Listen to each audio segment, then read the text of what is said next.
A história do Salmo 114 é uma das histórias mais enriquecedoras da Bíblia Sagrada, por apontar de forma contínua o que acontece ao longo de várias passagens da Bíblia, a história do povo de Israel, os descendentes de Abraão e a saída deles do Egito, onde Deus os constituiu como nação santa, povo eleito e sacerdócio real. Essa narrativa do grande êxodo, da grande saída do povo, dos descendentes de Abraão, formando no Monte Sinai a nação de Israel, no célebre casamento de Deus com Israel, na festa de Pentecostes, agora ela é trazida mais uma vez no livro de Salmos, capítulo 114. Vários salmos da Bíblia apontam essa história, essa narrativa. Por exemplo, eu posso citar aqui para vocês alguns destes salmos. Salmo 74, Salmo de número 77, 78, 106, 136. É a história do livramento de Deus sobre o seu povo. Assim também, Deus tem feito história no meio do seu povo, da igreja, o povo da nova e eterna aliança. Quero convidar você a ler neste dia o Salmo 114. Vamos juntos fazer essa leitura. Não é um salmo tão extenso, tem apenas 7, 8 versículos, e nós vamos fazer a leitura nesse momento. Quando saiu Israel do Egito, e a casa de Jacó do meio do povo de língua estranha, Judá se tornou o seu santuário, e Israel o seu domínio. O mar viu isso e fugiu. O Jordão tornou atrás. Os montes saltaram como carneiros, e as colinas como cordeiros do rebanho. Que tens, ó mar, que assim foges? E tu, Jordão, para tornares atrás? Montes, para que saltais como carneiros? E vós, colinas, como cordeiros do rebanho? Estremece, ó terra, na presença do Senhor, na presença do Deus de Jacó, o qual converteu a rocha em lençol de água e o seixo em manancial. Estas são as palavras de mais um salmo daquilo que os judeus chamam de Halel, os salmos em que eles cantam, recitam e compartilham ao longo das festas da Páscoa, Pentecostes e Tabernáculos, e até hoje essa história é rememorizada, é trazida em família para as famílias dos judeus nessas célebres festas. Hoje eu quero falar dessa grande maravilha de Deus agindo em prol do seu povo, e algumas Bíblias trazem nesse capítulo o título As Maravilhas do Êxodo. Mas eu quero falar de um relacionamento de um Deus vivo e pessoal para com o seu povo. E algumas dessas verdades, a partir desse relacionamento tão pessoal de Deus com os descendentes de Abraão, de Iavé com o seu povo Israel, como uma demonstração também, nos dias de hoje, do mesmo cuidado de Deus para com você, para com a sua família, para com a sua noiva, a igreja dele espalhada por sobre a terra. E a primeira lição que aprendemos aqui neste salmo está no verso número 1. Deus é por nós. Veja, por exemplo, no capítulo 114, verso 1. Quando saiu Israel do Egito e a casa de Jacó do meio de um povo de língua estranha. Quando Israel saiu do Egito. Foi Deus quem tirou aquele povo do Egito. Foi Deus quem tirou os descendentes de Abraão. Ele havia prometido a Abraão, em Gênesis capítulo 15, que a descendência dele, de Abraão, peregrinaria em terra alheia. E depois de 400 anos, Deus tiraria o seu povo. E de fato isso aconteceu sob a liderança de Moisés e com a providência de José do Egito, quando José é vendido por seus irmãos, levado para o Egito, e ali não apenas José, mas todos os seus irmãos chegam a serem sepultados, e depois do êxodo, os ossos de José são trazidos daquela terra para lembrar da promessa e do pacto que Deus havia dito a Abraão, que após 400 anos, a sua descendência viria e regressaria à terra de Canaã. Esse povo é o povo chamado eleito. Esse povo é chamado no livro de Isaías, de Jeremias, de Oséias, a esposa de Deus, que Deus mesmo a desposou no Monte Sinai. Deus havia dito a Faraó, no livro de Êxodo, que Faraó deveria liberar o povo de Deus, os descendentes de Abraão, porque Deus queria casar, celebrar uma festa. É essa frase citada no livro de Êxodo, onde Moisés fala para Faraó, a pedido de Deus: diga a Faraó que libere o meu povo, que eu quero celebrar uma festa no deserto. Essa era a festa do casamento, a entrega da Torá, a entrega da lei de Deus no Monte Sinai, onde as tábuas da aliança foram entregues, e no capítulo de número 24 de Êxodo, a aliança é selada, eles comeram, beberam e participaram daquela mesa de forma singular.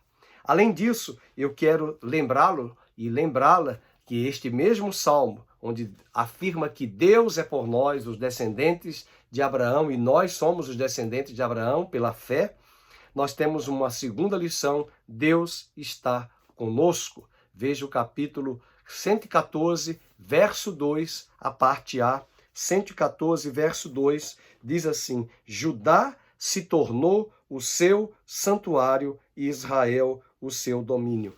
Judá se tornou o seu santuário, ou seja, ali seria a casa de Deus, a morada de Deus, e Deus veio a Israel no deserto após ter tirado aquele povo do Egito com uma coluna de fogo durante a noite, aquecendo do frio, protegendo e os guiando durante o dia também com uma nuvem que eles contemplavam, e aonde esta nuvem parava, eles paravam.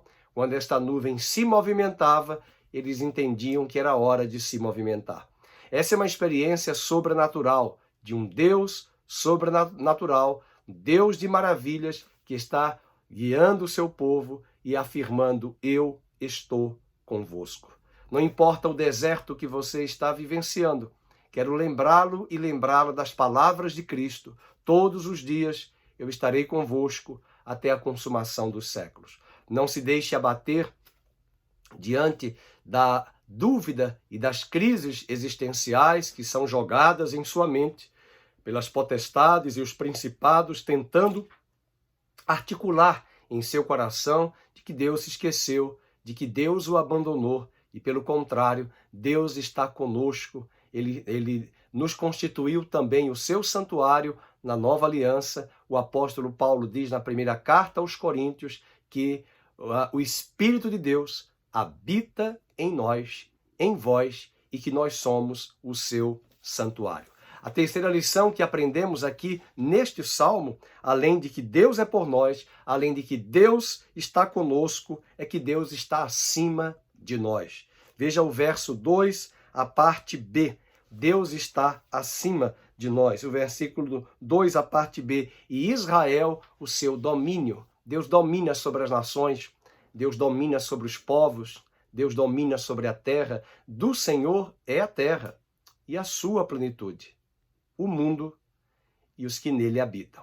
E é nessa perspectiva de domínio que Deus estava usando os descendentes de Abraão, agora a nação de Israel, para governar, para dominar e para exercer o seu governo, a fim de que as nações da terra olhassem para aquele povo e enxergassem o pacto, a aliança, a promessa, o governo, a soberania, os atributos e os valores de Deus designados e estampados na obediência e na vida prática dos filhos de Israel. Que maravilha ver esse governo e esse domínio sobre esse povo. Mais tarde, Paulo, o apóstolo, fala em Romanos, na sua carta, no capítulo 9, apontando que deles vieram os patriarcas, deles, os israelitas, veio a lei, veio o pacto, veio a aliança, veio o descendente, o Messias, veio o livro da lei de Deus.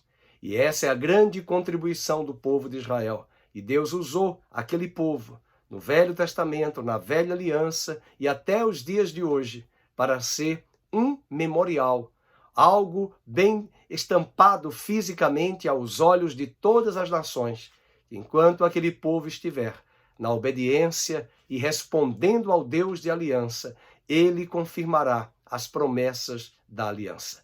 E até mesmo pela desobediência e a transgressão deles, Paulo vai dizer que veio a graça alcançando os gentios. E hoje nós temos esse privilégio de olhar para trás e observar a grande contribuição que a descendência de Abraão, os filhos de Israel, Deus pôde exercer o seu domínio e o seu governo por onde eles passavam. E a última lição que aprendemos neste salmo é que Deus está adiante de nós, pelejando por nós, batalhando a nosso favor, assim como ele batalhou e pelejou em prol dos filhos de Abraão, dos descendentes de Israel, ali presentes no deserto, na terra de Canaã, quando eles herdaram a terra da promessa e bem antes, durante os 40 anos que foram perseguidos por várias nações daquela região. Os amonitas, os moabitas, os moradores de Jericó e tantos povos ali que levantaram-se contra o povo de Israel, Deus foi adiante deles. Veja isso no verso de número 3 ao verso de número 8. Veja a palavra de Deus, o que nos diz. O mar viu isso e fugiu, falando do Mar Vermelho. O Jordão tornou atrás quando eles atravessaram o rio Jordão, lá no livro de Josué, capítulo 5, que as águas também foram colocadas de um lado e de outro, e a pé enxuto, eles também passaram 40 anos após a travessia no Mar Vermelho. Depois ele diz, os montes saltaram como carneiros e as colinas como cordeiros do rebanho, mostrando que aqueles montes e aquelas montanhas não foram obstáculos para o povo de Deus. Que tens, ó mar, que assim foges, e tu, Jordão, para tornares atrás. Verso 6, montes, por que saltais como carneiros? E vós, colinas, como cordeiros do rebanho? Estremece, ó terra, na presença do Senhor. E de fato isso aconteceu. Foi a presença de Deus, Deus andando com o seu povo, Deus indo à frente do seu povo, que fez com que milagres extraordinários acontecessem. Água saiu da rocha. O maná foi trazido a cada manhã e no sexto dia em duplicidade para que eles pudessem descansar no sábado. Aves de codorna vieram para alimentar aquele povo no deserto que queixava-se da ausência de carnes para eles se alimentarem. E toda a provisão de Deus durante aqueles 40 anos, as sandálias dos pés que não se desgastaram, as vestes, as vestimentas, as roupas que também não se desgastaram, apontam para o cuidado dele de forma soberana, sobrenatural, cuidando do seu povo, cuidando daqueles que eram os filhos da promessa. E eu quero perguntar hoje, você que está assistindo esta palavra, ouvindo esta palavra, como Deus tem cuidado de você? Nesse período tão difícil de pandemia, de crise econômica, de recessão, de um perigo inflacionário que nos assusta, como Deus tem cuidado, sustentado, mantido a sua porta de trabalho, de emprego. Não é a nossa capacidade, a nossa força e nem mesmo a nossa eloquência ou competência ou meritocracia. É a mão de Deus. É a provisão de Deus, é o cuidado de Deus sobre a sua vida, sobre a minha vida, que não tem faltado absolutamente nada. Ele tem cuidado de todos nós ao longo de todos esses anos. E ele continuará a cuidar. Ele é o Deus da viúva, ele é o Deus do órfão, ele é o Deus do fraco, ele é o Deus do abatido. Ele é aquele que levanta os homens e os tornam príncipes, tira eles do monturo e coloca eles na mansão do seu reino, na sua casa, tornando-os cidadãos da Jerusalém celestial. Família de Deus, casa de Deus e povo eleito do Senhor. Que maravilha, e que privilégio. E avançando ainda no verso 7, estremece, ó terra, na presença do Senhor, na presença do Deus de Jacó, o qual converteu a rocha em lençol de água e as pedras, o seixo, em manancial. Ele está falando, mais uma vez, da provisão e do cuidado de Deus para com o seu povo. E eu finalizo com essas 4 lições que aprendemos aqui hoje no Salmo 114. E gostaria que você anotasse essas mesmas expressões. Deus é por nós, Deus está conosco, Deus está acima de nós, Deus está adiante de nós. Vamos orar. Pai querido, nós te agradecemos por esta palavra, por esta porção das Sagradas Escrituras. E te agradecemos pelo teu cuidado, pelo teu amor, pela tua fidelidade e pela tua bondade. Colocamos este querido irmão e querida irmã em Cristo que nos acompanha, que nos assiste neste momento. E oramos para que o Senhor o fortaleça, sustente a sua vida, sustente o seu homem interior e o seu coração e dê a ele e a ela a certeza de que o Senhor tem cuidado de todos nós, tem ido à nossa frente, tem estado conosco e é um Deus também que é por nós e peleja por cada um de nós. Que o Senhor seja louvado e adorado neste dia e receba a nossa gratidão e o nosso louvor por tão grande salvação, tão grande redenção, tão grande livramento. Assim como os filhos de Israel foram libertos daquela opressão do Egito e enfrentaram ali e passaram pelo grande êxodo, a pé enxuto, gozando do livramento e do cuidado do Senhor. Nós queremos recordar hoje que o Senhor nos transportou do império das trevas para o reino do Filho do seu amor. Que o Senhor, com o seu braço forte, nos tirou do lamaçal do pecado, do engano e das garras de Satanás para a liberdade dos filhos de Deus em Cristo Jesus. Que o Senhor nos abençoe e nos guarde, que o Senhor faça resplandecer o seu rosto sobre nós, tenha misericórdia de cada um de nós, e sobre nós levante a luz do seu rosto e nos dê a paz. Muito obrigado pela sua vida, leia o Salmo 114 e até breve, numa próxima oportunidade, examinando as Escrituras, estudando os capítulos de Salmos, nesse último tomo, o 5º livro do conjunto de Salmos, aprendendo dessa porção das Escrituras Sagradas. Muito obrigado, que Deus o abençoe, e juntamente com a sua família, no nome de Jesus. Amém.